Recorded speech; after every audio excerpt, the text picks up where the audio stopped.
BJP ಸರ್ಕಾರ Covid ಸಂದರ್ಭದಲ್ಲಿ ಮಾಡಿದ ಕೋಟ್ಯಾಂತರ ರೂಪಾಯಿ ಹಗರಣ ಕುರಿತು ಸಚಿವ ಪ್ರಿಯಾಂಕ್ ಖರ್ಗೆ ಪ್ರಶ್ನೆ ಮಾಡಿದ್ದರಿಂದ ಅವರ ತೇಜೋವಧಿ ಮಾಡಲು ಗುತ್ತಿಗೆದಾರ ಸಚಿನ್ ಪಾಂಚಾಳ್ ಆತ್ಮಹತ್ಯೆ ಪ್ರಕರಣವನ್ನು ರಾಜಕೀಯ ದ್ವೇಷಕ್ಕಾಗಿ ಬಳಕೆ ಮಾಡಿಕೊಳ್ತಾ ಇದ್ದಾರೆ ಎಂದು ದಲಿತ ಛಲವಾದಿ ಮಹಾಸಭಾ ಅಧ್ಯಕ್ಷ ಪ್ರದೀಪ್ ಜಂಜೇರಿ ಅವರು ಮಾತನಾಡಿ ಆರೋಪ ಮಾಡಿದ್ದಾರೆ.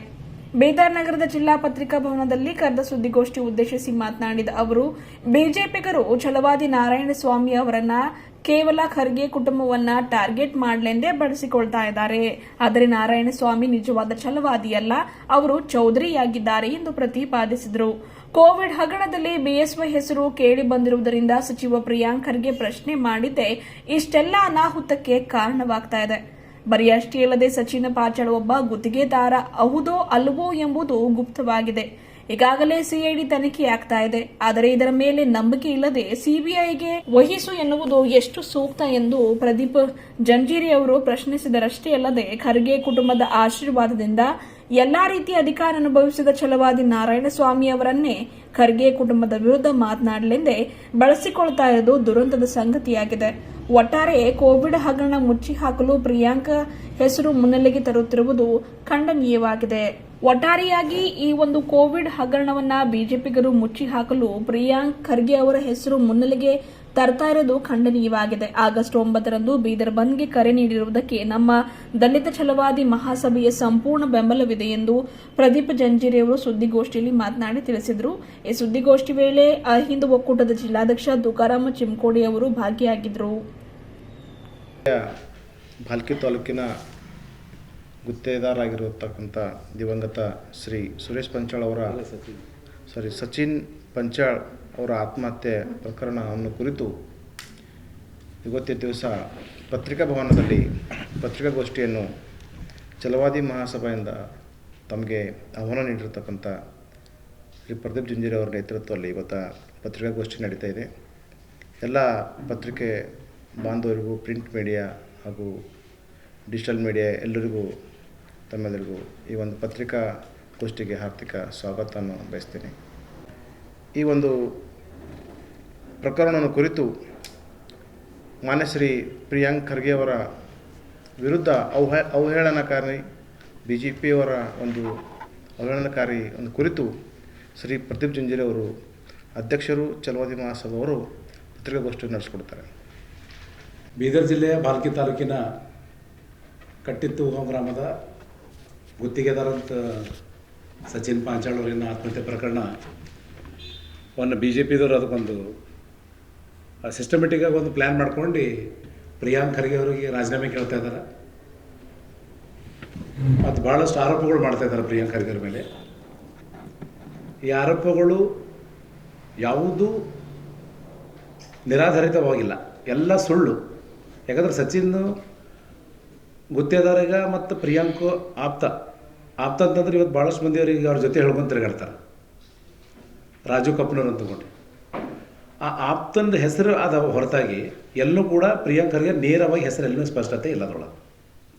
ಈಗ ಲಾಸ್ಟ್ ಟೈಮ್ BJP ಸರ್ಕಾರ ಇದ್ದಾಗ KS ಈಶ್ವರಪ್ಪರದು ಸೇಮ್ ಇದೇ ಒಂದು ಕೇಸ್ ಆಗಿತ್ತು. ಆ ಕೇಸಿನಾಗ ಡೈರೆಕ್ಟು ಸಂತೋಷ್ ಪಾಟೀಲ್ ಅವರು KS ಈಶ್ವರಪ್ಪನವರೇ ನೇರವಾಗಿ ಕಾರಣ ಅಂತಕೊಂಡು ವಾಟ್ಸಪ್ದಾಗ ಚಾಟಿಂಗ್ ಮಾಡ್ಕೊಂಡು ಅವರಿಗೆ ನೇರ ಹೊಣೆ ತೋರಿಸ್ತಾರೆ. ಆ ರೀತಿ ಸಚಿನ್ ಪಾಂಚಾಳ್ ಇದ್ರೊಳಗೆ ಪ್ರಕರಣದಾಗ ಆಗಿಲ್ಲ.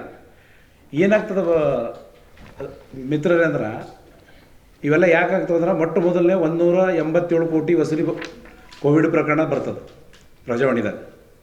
ಅದಾದ ನಂತರ 180 ಕೋಟಿ ಖರೀದಿ ಅಕ್ರಮ ವೈದ್ಯಕೀಯ ಶಿಕ್ಷಣದ ಬರ್ತದೆ. ಇಂಥ ಸುಮಾರು ಪ್ರಕರಣಗಳು SIT ತನಿಖೆ ಕೊಡ್ತಾರೆ.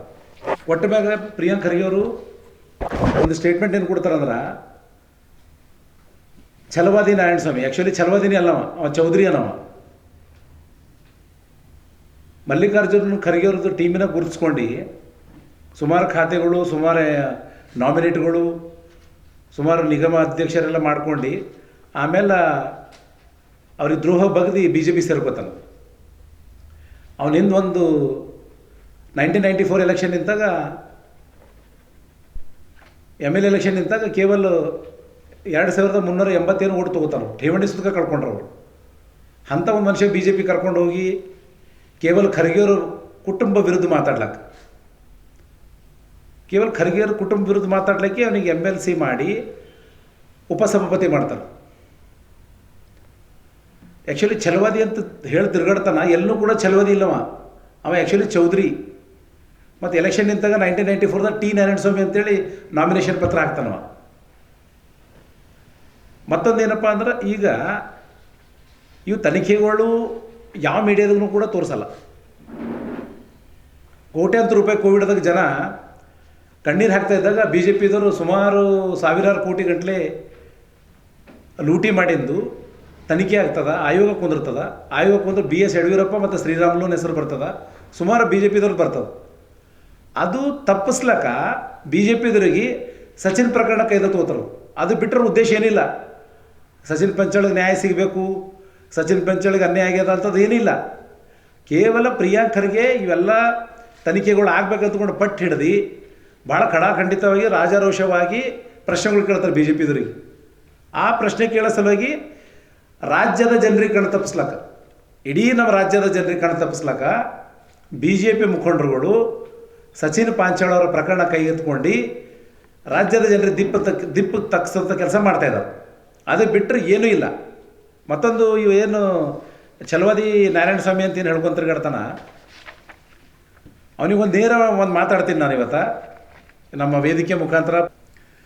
ನಾರಾಯಣಸ್ವಾಮಿ ಅವರೇ, ನಿಂಬಲ್ಲಿ ಒಂದು ವೇಳೆ ಡಾಕ್ಟರ್ BR ಅಂಬೇಡ್ಕರ್ ಬಗ್ಗೆದಾಗ, ದಲಿತರ ಬಗ್ಗೆದಾಗ ಏನಾದರೂ ಕಳಕಳಿ ಇದ್ದರೆ, ಇಷ್ಟು ಸುಮಾರು ವರ್ಷಗಳ ಹೋರಾಟ ಮಾಡ್ಕೋತಾ ಬಂದಿರಂತ ಏನು ಹೇಳ್ಕೊತ ತಿರುಗಾಡ್ತಾ ಇದ್ದೀರಿ ನೀವು, ಒಂದೇ ಒಂದು ಸಮುದಾಯದ ಕೆಲಸ ಅಥವಾ ಛಲವಾದಿಗಳ ಕೆಲಸ ಮಾಡಿರಿ ಅಂತಕೊಂಡು ಪ್ರೂಫ್ ಮಾಡ್ಬೇಕು ನೀವು.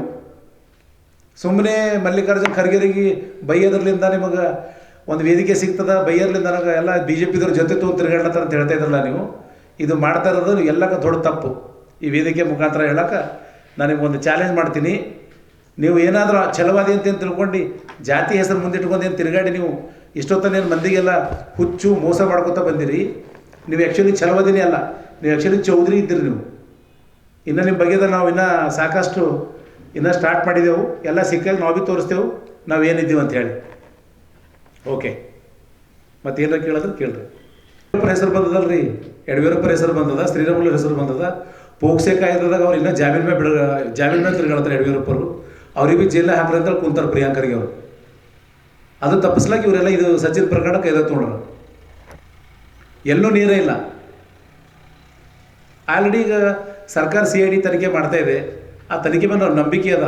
ಯಾರು ತಪ್ಪಿಸ್ತಿದ್ರು ಅವರಿಗೆ ಸರ್ಕಾರದಿಂದ ಕ್ರಮ ಕೈಗೊಳ್ಳಬೇಕು. ಬಟ್ ಒಂದು ಹೇಳ್ತೀನಿ ಸರ್, ಇವೆಲ್ಲ ಏನು ಕೋವಿಡ್ ಹಗರಣಗಳು ಏನವ ಯಾವುದೂ ಎಲೆಕ್ಟ್ರಾನಿಕ್ ಮೀಡಿಯಾಗಳು ತೋರಿಸಲ್ಲ. ಭಾಳಷ್ಟು ದೊಡ್ಡ ಅನ್ಯಾಯ ಆಗ್ಯದ ನಮ್ಮ ರಾಜ್ಯದಾಗ.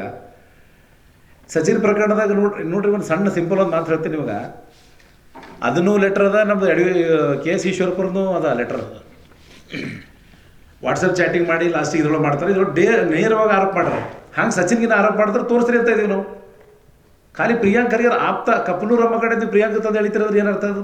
ಈಗ ನಾವು ರವಿಖಾನ್ ಜೊತೆ ತಿರುಗಾಡ್ತೀವಿ. ಈಗ ನಾವು ಏನಾರ ತಪ್ಪು ಮಾಡೋದು ರವಿಖಾನ್ ತಂದು ಹಿಡ್ಕೊಂಡ್ಬರ್ತೀವಿ ನೀವೆಲ್ಲ ಪತ್ರಿಕೆದವರು. ಇಲ್ಲಿ ಮಾಡಬೇಕಾದ್ರೆ ಡೈರೆಕ್ಟ್ ಮಾಡಬೇಕಾದ್ರೆ ಒಂದು ಪ್ರೂಫ್ ಬೇಕಲ್ರಿ. ಮತ್ತು ಅವರು ಆಲ್ರೆಡಿ ಪ್ರಿಯಾಂಕ್ ಖರ್ಗೆ ಅವ್ರನ್ನೂ ಕೂಡ ಇಮಿಡಿಯೇಟ್ ಲೆಟ್ರ್ ಬರ್ದಾರೆ. ತನಿಖೆ ಆಗಬೇಕಿದು, ಕರೆಕ್ಟಾಗಿ ತನಿಖೆ ಆಗಬೇಕು, ತನಿಖೆ ಆಗಿ ಸಚಿನ್ಗೆ ಇದೇನಪ್ಪ ನ್ಯಾಯ ಸಿಗಬೇಕಂತ ಆಲ್ರೆಡಿ ಅವರೇ ಖುದ್ದು ಲೆಟ್ರ್ ಬರ್ದಾರೆ. ಲೆಟ್ರ್ ಬರ್ದ್ರು ಕೂಡ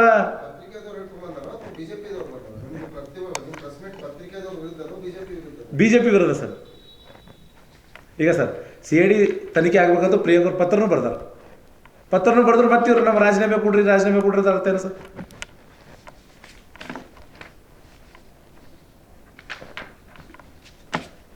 ಈ ನೋಡ್ರಿ ಯಾರು ಈಕಿ ನಮ್ಮದು PSI ಹಗರಣದ ಕಿಂಗ್ ಪಿನ್ ಗುಲ್ಬರ್ಗದಾಗ ಅಶೋಕ್ ಅವ್ರ ಜೊತೆ ತಿರುಗಾಡಿ ಮಾತಾಡಿದ್ರೆ ಅರ್ಥ ಏನು ಆಗ್ತದೆ ಹೇಳ್ರಿ?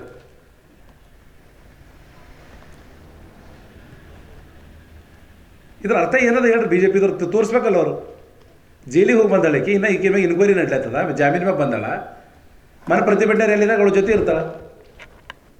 ಮೊದಲು ಏನಂದ್ರು PSI ಹಗರಣಕ್ಕೆ ನಮಗೇನು ಸಂಬಂಧ ಇಲ್ಲ ಅಂದರು. ಮತ್ತೀಗ ವಿರೋಧ ಪಕ್ಷ ನಾಯಕರ ಜೊತೆ ತಿರುಗಾಡ್ತಾಳ್ರಿಕಿ. ಬಹಿರಂಗವಾಗಿ ರ್ಯಾಲಿದಾಗ ಬಂದ ಪ್ರಿಯಾಂಕ್ ಖರ್ಗೆ ಅವರು ಮುತ್ತಿಗೆ ಹಾಕೋ ಕಾರ್ಯಕ್ರಮದಾಗ ಅವ್ರ ಜೊತೆನೇ ತಿರುಗಾಡೋಣ. ಮೊದಲೇನಾದರೂ PSIಗೆ ಹಗರಣಕ್ಕೆ BJPಗೆ ಏನೂ ಸಂಬಂಧ ಇಲ್ಲ ಅಂತಂದರು. ಎಷ್ಟೋ ಮಂದಿ ಹೆಸರು ಬಂದು, ಎಷ್ಟೋ ವಿದ್ಯಾರ್ಥಿಗಳು ಲೈಫ್ ಇದಾಗೋಯ್ತು ಇದ್ರೊಳಗೆ. ಇವತ್ತು ನೋಡ್ರಿ ಈಗ ವಿರೋಧ ಪಕ್ಷದವ್ರ ಜೊತೆ ಬಹಿರಂಗವಾಗಿ ಪ್ರತಿಭಟನೆ ಮಾಡ್ತಾಯಿದ್ದಾರೆ. ಇಂಥವು ಎಷ್ಟು ಕೊಡ್ತೀವಿ ನಾವು ನಿಮಗೆ.